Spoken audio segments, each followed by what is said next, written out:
Sahil Bloom was running the same race most of us run. Always working, always chasing the next deal. Then one night, everything shifted.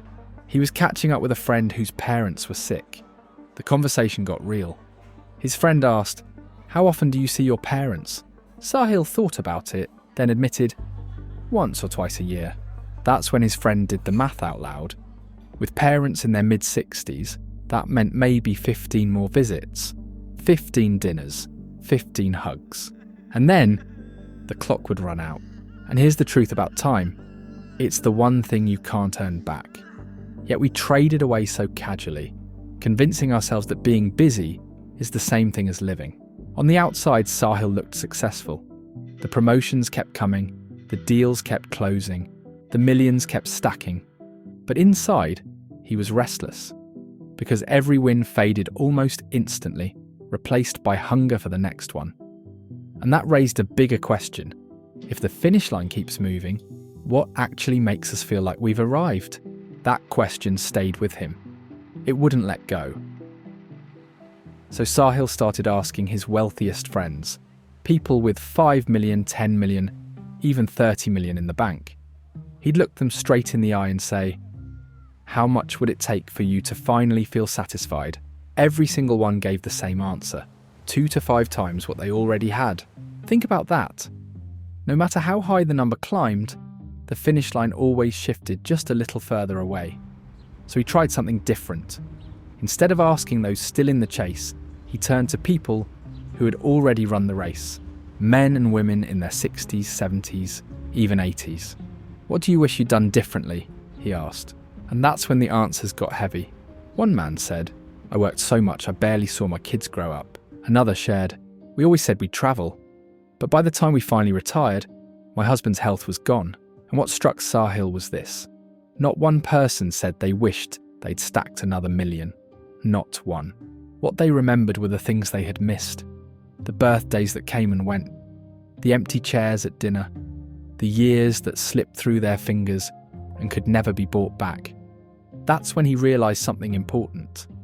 In life, most of us treat money like the scoreboard, as if the number in your bank account is the way to tell whether you're winning or losing. And for years, that's how he kept score too. But if the finish line keeps moving, then maybe the real question isn't how much more can I stack? Maybe the real question is, what should the scoreboard of a full life actually measure? That realisation became the seed for his book, The 5 Types of Wealth, where he lays out a framework for what the real scoreboard of life should measure. Because if you only count money as the score, you'll always feel like you're losing. You might be rich on paper, but bankrupt everywhere else. Sahil realised that a full life has more than one measure. It runs on 5 dials, 5 kinds of wealth that together make up the real scoreboard. And if you max out one while ignoring the others, you'll always feel off balance. Let's go through them. The first dial is financial wealth. Money matters. Of course it does. It keeps the lights on, buys safety, creates options. But here's where it gets strange. Once you've got enough to live, more money doesn't hit as hard as you think. 1 million feels like everything. Until you meet someone with 5, 5 feels like everything. Until you bump into someone with 30. And just like that, the finish line keeps sliding forward. Sahil would ask people, "What's your number for enough?" And most of them couldn't even answer. And the truth is, if you never define it, you'll never reach it. Money is the foundation, yes, but it's just one dial. The second dial is time wealth. Time only moves in one direction. You can't rewind it. You can't bank it for later. So how many dinners are left with your parents? How many weekends are left with your kids before they're grown and gone? That conversation about 15 visits, that was Sahil's wake-up call. The number wasn't abstract anymore. It was real and painfully small. And here's how it sneaks up on you. One day your living room is full of toys, teddy bears scattered everywhere, and then, without any announcement, one day they're gone. That chapter closes quietly while you weren't looking. Time wealth isn't about squeezing in more hours. It's about recognizing how few are left for what really matters. The third dial is social wealth. Because time is just the container. Relationships are what you pour into it. When Sahil spoke to older people, their regrets weren't about money. They were about People. The calls they never made, the friendships they let fade, the time they didn't spend with the ones who mattered most. Social wealth is built through connection. Without it, even a fat bank account feels hollow. So ask yourself, are you investing in the relationships you want beside you 30 years from now? Or are you letting them quietly disappear?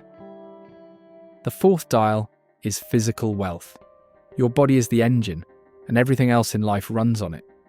Think about it. What's the point of having money if you're too sick or exhausted to enjoy it? What's the point of deep relationships if you can't even show up for the moments that matter most? The people Sahil spoke with didn't wish they had lived longer. What they wished for were better years, the ability to move without pain, to climb a flight of stairs without stopping, to get down on the floor and play with their grandkids without hesitation. They looked back and wished they had cared for the engine while they still had the chance. Because physical wealth isn't just about having a body that works. It's about energy, strength, and vitality. And once those are gone, no amount of money can buy them back. And the fifth dial is mental wealth. Because at the end of the day, what good is money, or time, or even people around you, if your mind is in chaos? Mental wealth is what keeps everything else in balance. It's the clarity that helps you see what matters. It's the focus that allows you to use your time well. And it's the resilience that carries you forward when life punches you in the face and refuses to stop swinging. Sahil saw it everywhere. People who had reached every financial milestone they once dreamed of, only to find themselves restless, anxious, and burned out. They had maxed out one dial, but inside they were running on empty.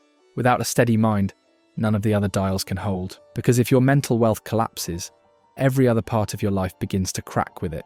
By the time Sahil had looked at all 5 dials, one truth stood out. He'd been chasing the wrong finish line. Because life isn't measured by a single number. It's measured across all of these, and the dials don't stand alone. They're connected, each one wired to the others. What good is money if your body is breaking down? What good is time if there's no one to share it with? And what good are relationships if your mental state is poisoning them? Most of us spend our whole lives cranking a single dial, convinced that's the way to feel complete. But it never works. So after everything he'd seen, after everything he'd learned, it all came down to this. One moment that finally made the picture clear. Sahil was out walking with his newborn son when an older man stopped him. The man looked at the baby, smiled and said, "I used to stand right here with my daughter. She's 44 now." It was just a single line, but it carried an entire lifetime inside it. And in that instant, Sahil felt the weight of time in a way he never had before. No matter how much money you stack, the clock never slows down. Later that day, back at home, he held his son in his arms. And for the first time in years, he wasn't calculating the next move. He wasn't chasing the next milestone. He was simply present, fully there. And in that stillness, he felt something he hadn't in a very long time. Enough.